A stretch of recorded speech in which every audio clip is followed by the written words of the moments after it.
I'm Sarah Richardson, a principal here at This Week Health, where our mission is healthcare transformation powered by community.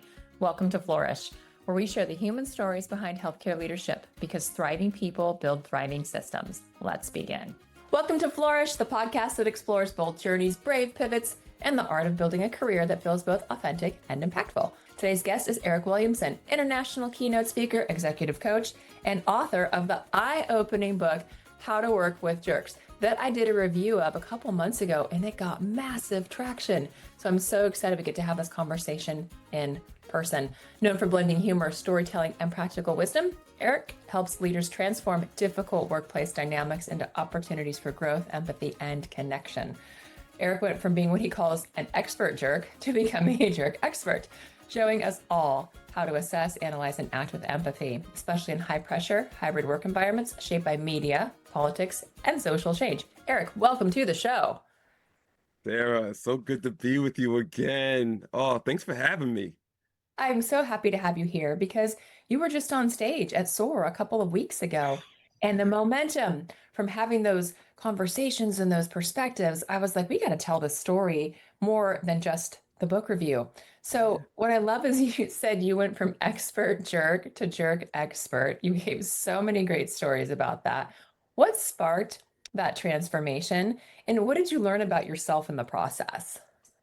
Yeah, it wasn't easy. It's one of those things where you kind of wish you didn't have to go down that road, but then once you do, you're grateful for it. And it happened with me when I became that jerk. I didn't realize I was acting like that jerk until I almost lost my job. And basically what happened was when I graduated from college, I thought I had everything together. I had all confidence, all this confidence in the world. I graduated with honors, and I thought that my success in school was going to translate into success in the real world. You're taught to study hard, get good grades, and you independently earn these grades. You don't really, it's not like you're working with somebody else. So when I went to work, I kind of thought that was the same thing. I was supposed to produce. And I almost lost my job because I isolated myself. I was way too cocky, way too arrogant, and I just thought I had it all together. And it wasn't until my boss he made things get real for me real quick. He confronted me and he said, "You're not performing," and he was like, "Look, if you don't turn things around, you're gonna lose your job. I'm gonna fire you." So that was one instance, but I also had my other experience being working with a jerk. And my boss, she was one heck of a jerk. And I saw all these things, how culture was eroding and people were quitting. All these things were happening. And I was like, why? Like people were leaving the job left and right. And she humiliated me in front of my execs. And once I started noticing all these symptoms, I was like, I can't work with someone like this. And it was like extremely difficult. And thankfully, she got what happened to her. She was shown the door. But I realized that when people are like that, when people leave because of other people, it really inspired me to want to learn why jerks rise, why they fall, what organizations can do differently. So when I took that experience along with working, being a jerk, it really helped me understand these kind of workplace behaviors and what you can do differently. And it's truly more important than ever. Although I was so fun when during your keynote, all of us there, like we were the 20 somethings, who graduated and we're like, we got this, we are the Right. best employees ever. And then you do run up against those bosses, whether the ones who are willing to tell you the truth or the ones who are really hard to work with. Those are the skills you learn in school.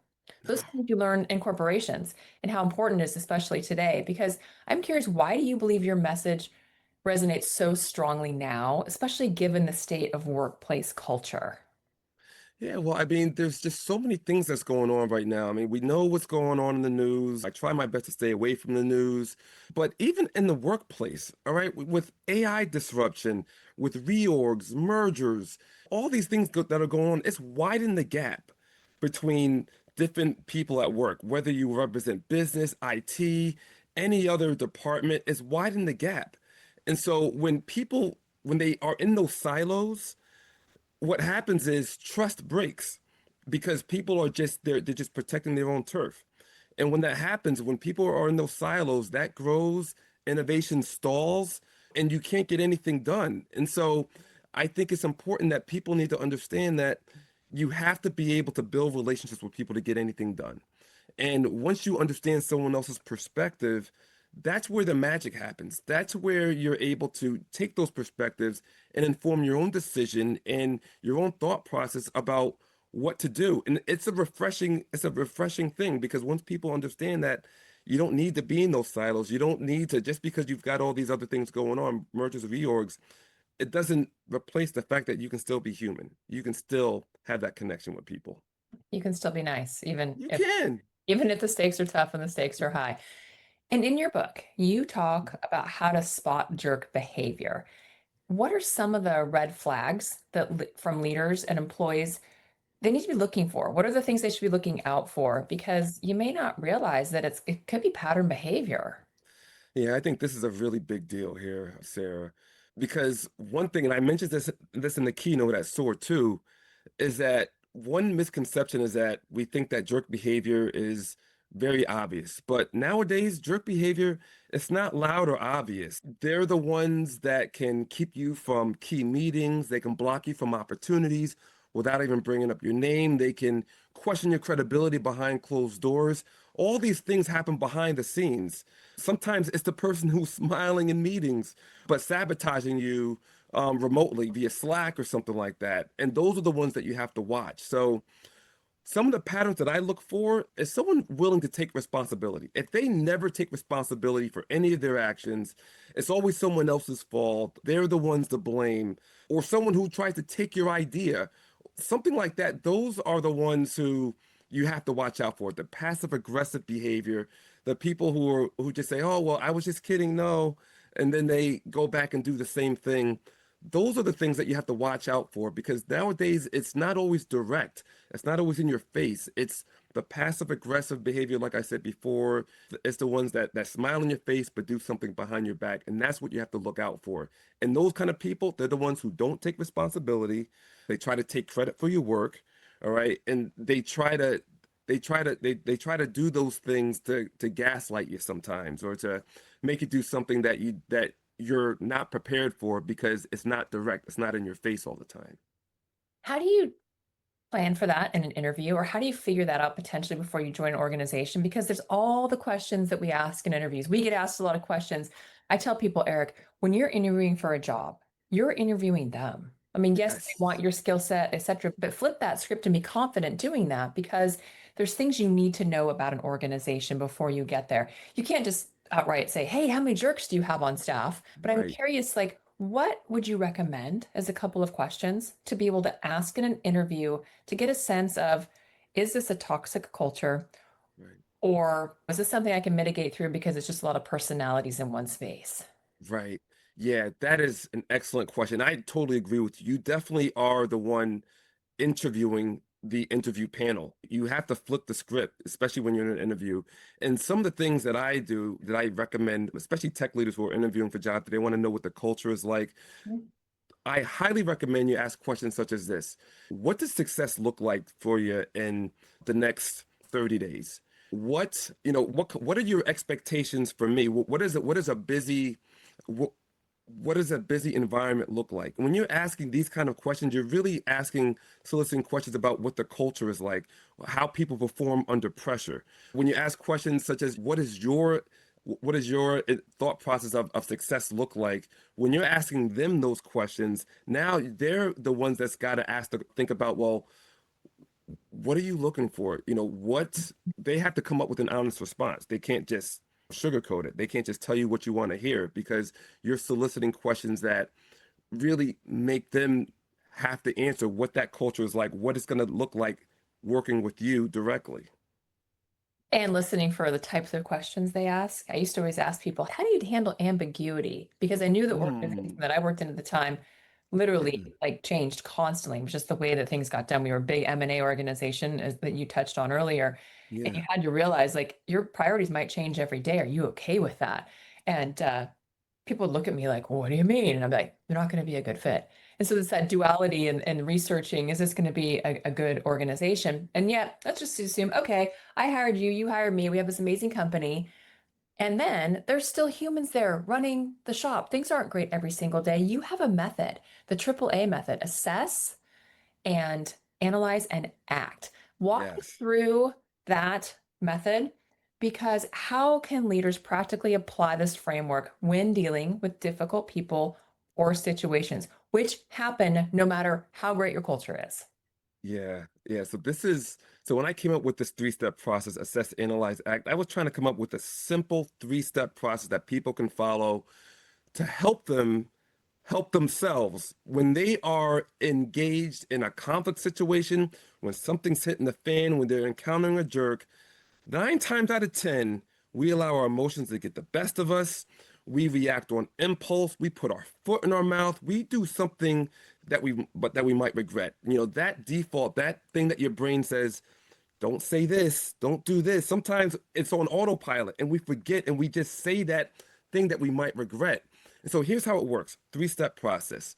When you're stressed out, when something's hitting the fan, when you're feeling pressure, the first step is to assess what your body's telling you. So sometimes when we're stressed out, like our heart could beat fast, our palms could get sweaty, we could stutter. All these things are indicators that your body's under stress. So once you're in tune with that, once you recognize that, then you can go on to step two, which is analyze. Well, why is your body telling you this? What are you dealing with right now? Maybe you're sick and tired of working alongside this jerk who's gaslighting you, or who's egging you on, or you're not having a good performance review, or maybe you're stuck in traffic. By the time you get to work, you're inundated with meetings and phone calls. All those are indicators you know that your body's under stress. So once you're analyzing what's causing that behavior, then you can put those together. That means you can go into step three, which means act, which really means like take a more measured approach. So that thought, that response that you were going to say, that you were going to tell somebody off, well, now because you're able to come up with that three-step process, assess and analyze, now you can say, you know what, I'm not going to go there. A much more pragmatic, much more thoughtful response that's not going to come around to bite me later on. I'm not going to make a bad situation worse. Here's how I'm going to act.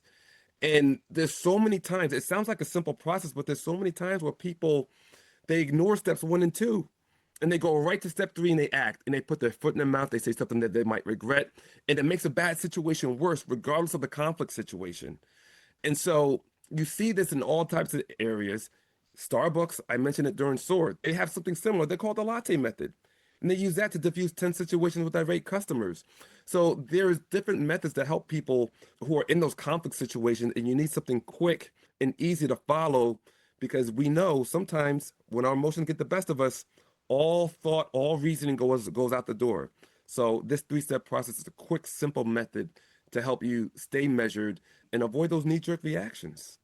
I still wonder how people can get so stressed out over a cup of coffee. Like, come on. Like, really? Like, why is there a latte method at Starbucks? Like, how angry can a customer get over a cup of coffee? I sort of I get it. wanted venti, not grande. Want two cups. I wanted one. Too much Uh, sugar. because they are pretty complicated orders sometimes. I would digress so quickly if I truly could on that one. Give us an example, though, of when you either experienced put AAA in action, or when one of your clients has, where the outcome was significantly better because they took those three steps. Yeah. So this is when I saw this, I was actually thinking about one that happened recently.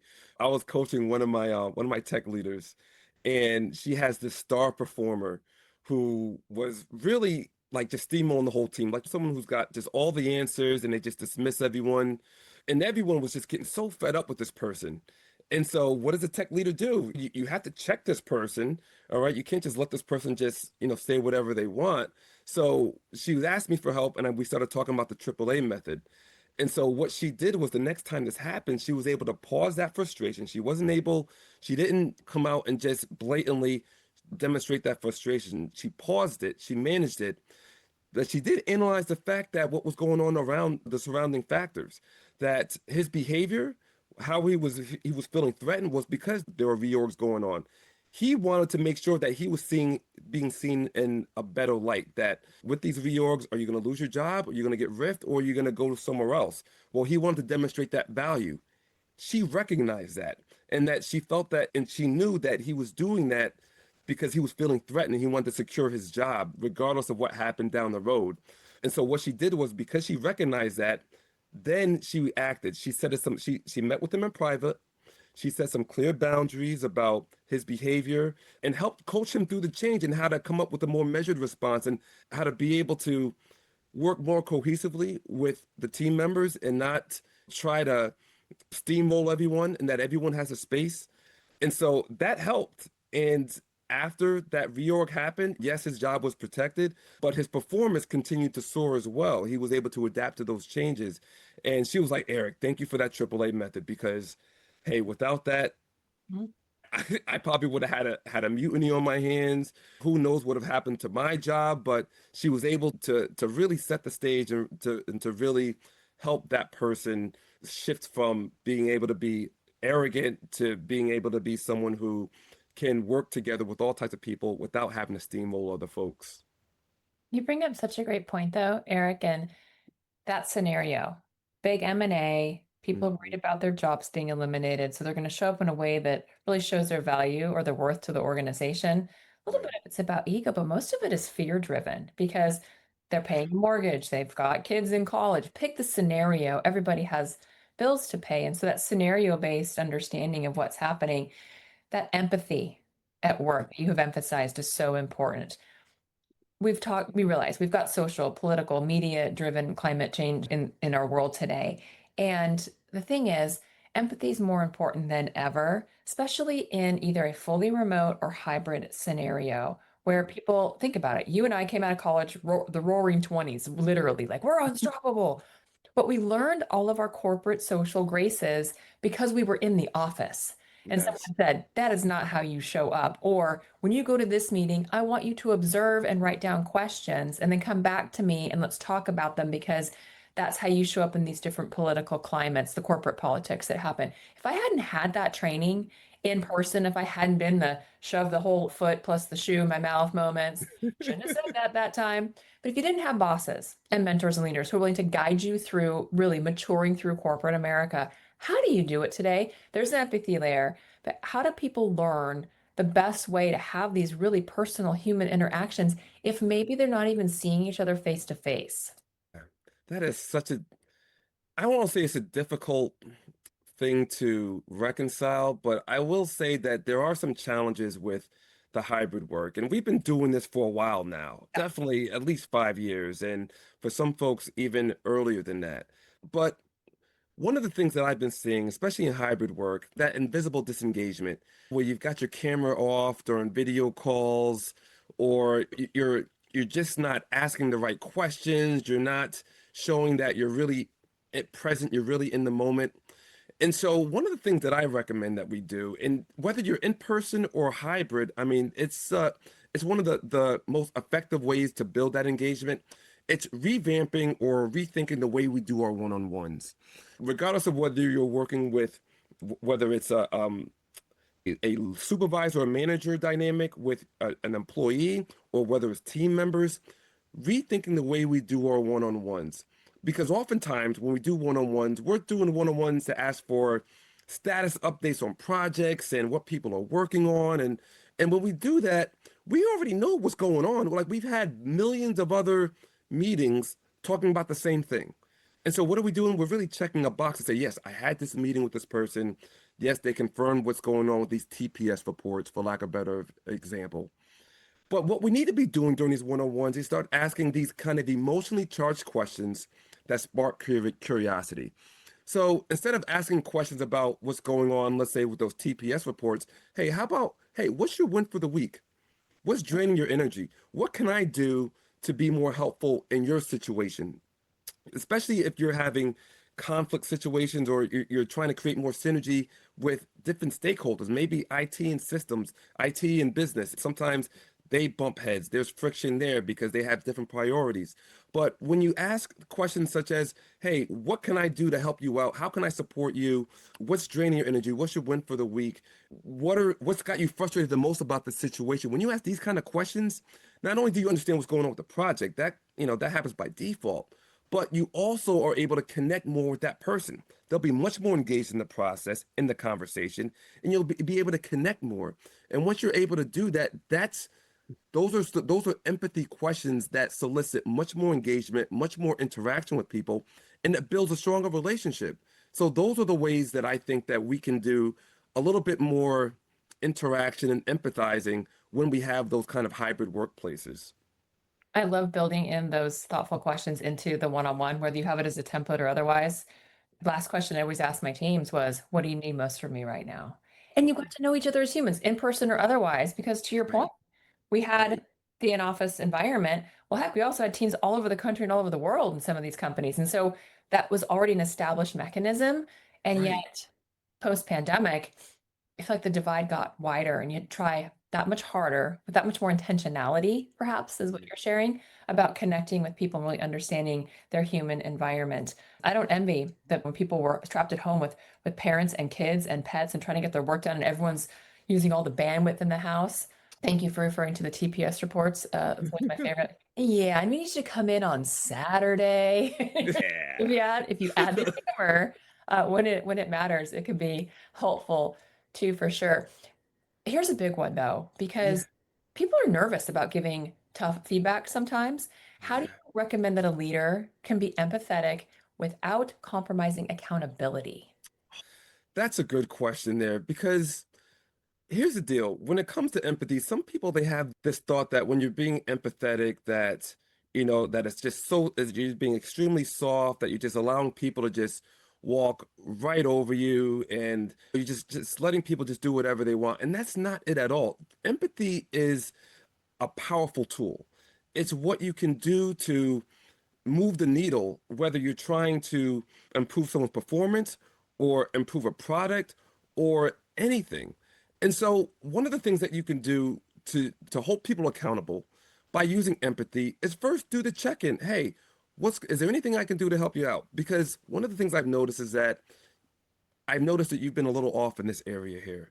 What are some things that we can do to get you back on track? And when you're saying that, you're pretty much saying, "Hey, I see you. I, Mhm. I see that there's an issue going on. What's up? What can we do to work together to course correct? All right, because here's how it's impacting the work that you're doing. You're still holding them accountable because they're still responsible for getting the work done and doing it right, but you're still using empathy to show that you see that person and that you see that things aren't going right. And so that check-in, that quick check-in helps reinforce the empathy, makes sure that they're being connected with, that they're being seen, but also holding them accountable, saying, well, look, what can we do to get you back on track? Because I really I value you and I want you to succeed and I'm here to help. It's as simple as that. It's sometimes when I have these conversations, it seems like, wow, duh, that's the elephant in the room. But you'd be surprised how many times we take this for granted. We get so focused on trying to achieve a goal or we can feel the pressure as leaders to perform so that our jobs are intact. But when we miss those steps of just being human, when we miss those steps, that's when all hell breaks loose sometimes. That's when you have jerks in the workplace. That's how they thrive. When we don't hold that accountability. So you can do both. You can be empathetic and you can hold people accountable by doing those things. Yep, I'm glad you said it that way because people trust you because they know you're regularly checking in on them. Then when you Right. ask, like, hey, what's going on in your life that's causing you to be late, miss deadlines, not play nice with others, it's not as awkward of a conversation. But for Yeah. sure, you still have to have it. You have to be comfortable having it as a leader as well, which is really, really key. So thank you for those tips.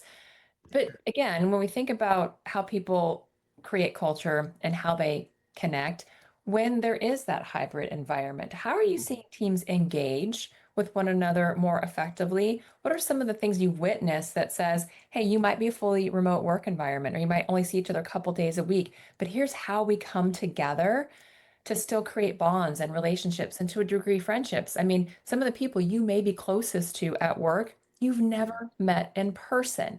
How do you Right. keep fostering that outside of the Zoom room with 20 people or even just the project meeting that maybe has 4 or 5 participants? What are some of the ways you build a remote culture? Yeah, I think honestly, it's how we leverage and maximize the time that we do have to connect with people. So sometimes, yeah, we do have project meetings, we maybe have team meetings, we have check-in meetings, all those things. But if we're just keeping it, using those meetings to just talk about the work, then you're missing out on a golden opportunity to connect with people. And so when you leverage these opportunities to meet, when you have these touch-based meetings, maybe they can be team meetings that you're having with people, instead of just talking about the work, dedicate one time a week where people are actually talking, having real conversation about the things that they're going through in life. Check-ins about what's going on. And you don't have to be an open book all the time. Some people don't want to divulge all the things that are going on with their family and friends and stuff like that. But when you are able to have just real conversations about anything, it could be about sports, it could be about how they're succeeding in the workplace, some of the challenges that they're having. When you're able to have those kind of conversations with people, that kind of lets people puts their guard down. When their guard is down and they're able to just be a human for a moment and just have a real frank conversation about here's what's working, here's what's not. Hey, I had a crappy day about today because of this situation. You have to have those human conversations, and those are intentional connections. So sometimes, especially in a hybrid environment, people like to be connected in different ways. They like to be interacted with in certain ways. And so when you understand people's communication preferences, when you understand what people like and what they don't, you get to learn more about them. Now you're being intentional about it, and you're not just treating someone, like an employee, like a coworker. They're a person. And I think those kind of conversations are things that open up doors, open up more trust. Those are things that, especially those are really effective in a hybrid environment. Leveraging the meetings that are there, but having some ground rules. Hey, we're going to have a meeting, but we're not going to talk about work. We're going to have a conversation about, hey, what are some things that are working for you these days? Those kind of things when you're not talking about project based, when you can just put your head down and you can put your guard down. You don't have to just put your guard up where you have to be someone that you're just tired of being all of a sudden. You just want to put your guard down. Having those kind of conversations, those frank conversations, I think are extremely helpful. They are. And sometimes it helps when they're ad hoc. Other times they kind of do need to be planned, like, hey, we're just doing a wellness check-in today, Yeah. or hey, let's just have a little team get together, coffee, whatever that looks like. I used to always tell people Monday through Thursday, my last organization, camera was on. Like you were engaged, you were there. We used to call Fridays with no Zoom, faceless Fridays. I was like, I like the name of that. And actually, I was okay with it because, like, you can't see my face. Although, Yeah. honestly, most people I would talk to on Fridays would be like, can you turn your camera on? Because it's really weird to talk to my computer and just have a blank screen. But Yeah. you gave people the choice of them wanting to be able to do that. So many great perspectives and ideas. Are you ready for speed round, Eric? Let's do it. Okay, funniest jerk story you've ever experienced or heard in the workplace. All right, so this was actually hard. I was stumped for a minute, and then I had to think about some of the stories that some of my coaches at my coaching clients have shared with me. All right, so look, last year I was working with a coaching client, and she just this was the last straw. She was like, "This person continues to undermine me," and I was like, "Well, what are some things that that are happening?" And so she was like, "I don't know, it's just that passive aggressive behavior. I think they're gunning for my job." And I was like, all right, well, let's just continue to monitor it. So then the next time we met, she was like, all right, I found the blatant action. I was like, well, what happened? This person tried to steal my entire presentation. Tell me more. What happened? Not only did the person try to steal the presentation, but when they presented it to the boss, they had the person's name on the slide, like the beginning slide. And so, so the client was like, "You see, my name is still on there. So, thank you very much for sharing some of the stuff that I did." And so then that person had to adapt they were completely caught off guard, called out on it. It was just one of those like, oops, my bad. And they had no choice but to admit what happened. And it completely made things awkward. But it was also an opportunity for that person not only to apologize, but check their behavior from then on out. Those are some of those stories where you say you can't make it up, You and then can't make that up. it becomes folklore, and you're like, and this happened. You're like, how did that even happen? So sometimes that getting caught in action is some of Yeah. the best ways to coach and to grow others because Yep. often and people will sweep things under the rug. They'll hide things because they don't want to be mostly embarrassed. I feel like there's a lot of things that happen inside of corporate cultures. And yet, Yeah. to your point, if it's out there, then you just own it and you learn and you are able to move on. But that's a good one. What's a practical step though that anybody can take to show up better at work, regardless of your environment? How do you show up as the best version of yourself? I think one, being vulnerable, and two, being curious. And so you do that by asking a simple question like, hey, what's one thing I can do to make working with me easier? And listen to that person. That's being vulnerable, that's being curious, and it's getting feedback from someone else too. So that's leaving your ego out at the door. And that's one thing I go time and time again, no matter what. And I always encourage people to ask that kind of question. For people, though, that have a level of insecurity in their role, they don't necessarily believe they can ask that question at work, like being curious or saying, hey, tell me more about XYZ or show me that they don't want to know, they don't want people to know that they don't know. Yeah.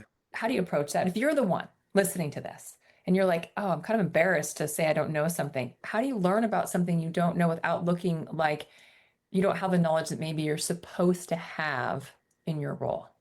So that is where the emotional self-awareness comes in at.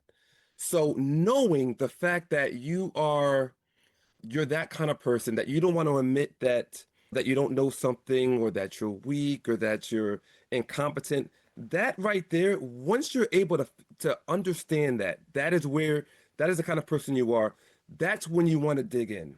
That's when you want to dig in and ask that kind of question. What can I do to better support you? Like, well, you know what? I'm feeling a little self-conscious. I've got some imposter syndrome because I don't want to demonstrate my weakness. That right there, that's the signal right there, is when you want to ask that question right there. Because that shows that that's gonna help you understand what you can do to get better. And as a leader, leaning in, like, that's what helps build the relationship. Because yes, it is good to demonstrate strength, but demonstrate strength when you can admit your weaknesses. And that's one of the things that you should do. Practice that self-awareness to be brave enough to ask those questions. And just think, when, at least when I was in my 20s and didn't know something, I would write it down and then go ask someone I wasn't embarrassed to ask. But then if you had to research it, you straight up had to like go to the library. Like, Nowadays, but you I know you what can like though? look it up on your phone and find out the answer. But like back in the day, as I like to say, it was a lot harder to go source some of this info. Now it's at your fingertips. Write it down if you Chat GPT. yes. Well, but then you gotta check. Every once in a while, I'll ask it a question just to see if it gets it right. I know it's wrong, and I'm like, that doesn't. They didn't know how many times the 49ers won the Super Bowl. I'm like, how do you not know this information? I like correct my own chat. Anyway, who's a leader you admire for their ability to navigate difficult personalities? That's a good one there. There's plenty of leaders out there. I mean, we've got the Brene Browns. Those are great. I'm gonna go with my wife. She deals with a lot when I'm traveling, when I'm on the road, and stuff hits the fan with her family and with work, and she's balancing out. She leads with the heart, but at the same time, she's patient, she's pragmatic. She puts up with a lot of my BS sometimes, maybe all the time. But she deals with a lot, and she does it with grace. No matter how many times I make a mistake, she'll remind me of it, but she's good at giving people grace. And when she deals with people at work, she does the same thing. And so I admire that about her. So that's what I'm going to go with. I love that you said that because let's be honest, like when we have jobs, we're on the road a lot, we have a lot of demands. Who's ever managing, helping us manage home has a tremendous amount of responsibility. And they too, to your point, they have careers, they have responsibilities. And thank you for mentioning her. And a thank you to her for being able to make sure that you are not a jerk when you show up in your environments as well. It's like reinforcing what you stand for. And tell us though, Eric, in one word, what does empathy mean to you? I'm going to go with power. Empathy means power. People, they look at it as a soft skill. And soft skills, it just gets such a bad name, maybe because it's called the word soft in it. But that's how you connect. That's how you drive change. That's how you build relationships. That's how you manage conflict. And that's exactly how you work with jerks. You do it through empathy. And empathy is power. And power for good, which I love as Absolutely. well. So much wisdom in everything you have shared today, and so much fun.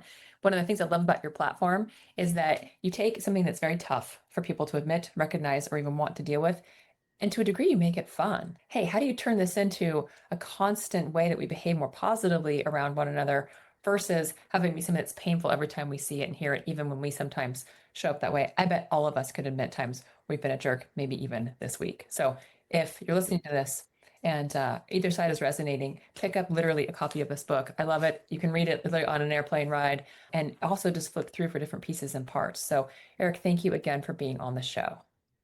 Sarah, thanks so much for having me. I had a blast. I always love working with you and talking to you. So thanks for having me on. Of course. And Eric Williamson's story reminds us that difficult people don't have to derail our careers or even our culture. By learning to assess, analyze, and act with empathy, we can transform conflict into connection and thrive even in the most challenging workplaces. Eric's humor, wisdom, and practical tools have shown us how we can all show up better. For our listeners, if How to Work with Jerks struck a chord, grab your copy, share it with your team, and start a conversation that matters. And if you reach out to Eric, I bet he'll come in and facilitate some of those conversations with you. And as always, keep flourishing. Thanks for joining Flourish. Remember that every healthcare leader needs a community to learn from and to lean on. Find your people at thisweekhealth.com/subscribe. Share this episode with someone who needs encouragement today. Keep flourishing. That's all for now.